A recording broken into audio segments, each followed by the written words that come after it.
G'day, it's Shane Dowling here from kangaroocourtofaustralia.com.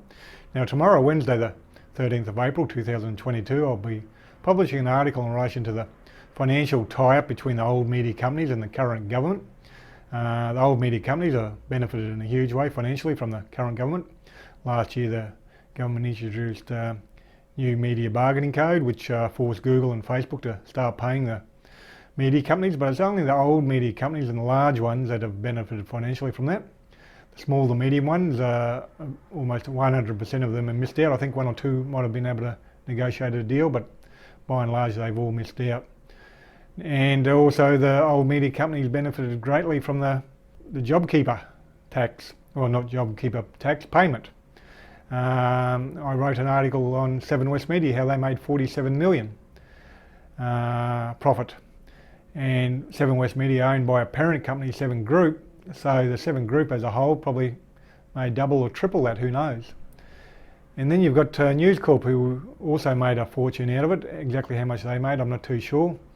Maybe someone out there knows and they'll be able to put it in the comment section. Now, there's also other ways they benefit, like Kerry Stokes has interest in mining, etc. And I think from memory, one of them was applying for a government grant not so long ago. Exactly how much it was worth, I'm not too sure.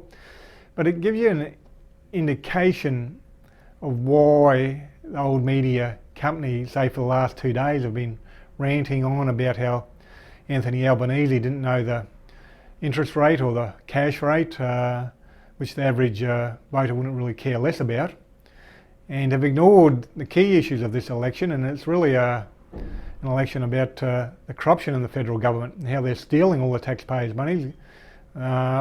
I just gave you one example, the JobKeeper. Some estimated up to $20 billion went to profitable companies with multi-million-dollar shareholders or owners, and the average person misses out totally. Now, and this average person is ultimately paying for it by the taxes. A lot of the larger companies don't pay much tax, if any at all. Now, that's what the article is going to be about. I think there's a lot of issues there, but it helps explain, at least to some degree, why we've got a media that's just ignoring key issues in this federal election. Another issue there, you got someone like Peter Costello, the chairman of Channel 9, benefiting financially via one of his companies, one of his advisory companies, consulting companies, in the $5.5 billion we wasted on the submarines. There's no contract, but him and his partner benefited financially in relation to that contract and or the failed contract. And I wrote about that a couple of weeks ago.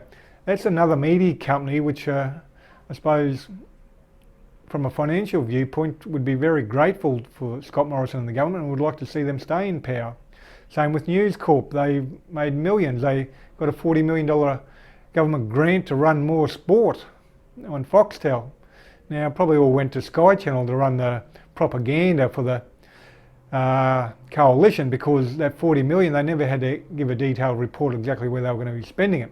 So they could have easily slipped it over to Sky News for all those puppets on there to run their nightly propaganda for Scott Morrison and the government.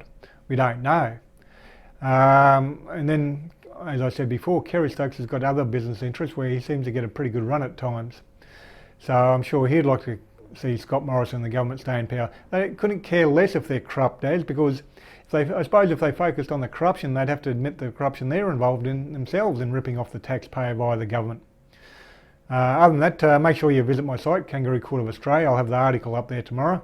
I'll have links to further information, and you can sign up for the free email subscription, so you make sure you get an email as soon as I publish a new article. And please subscribe to this YouTube channel and also follow me on Twitter and Facebook. Thank you for your time and have a good day.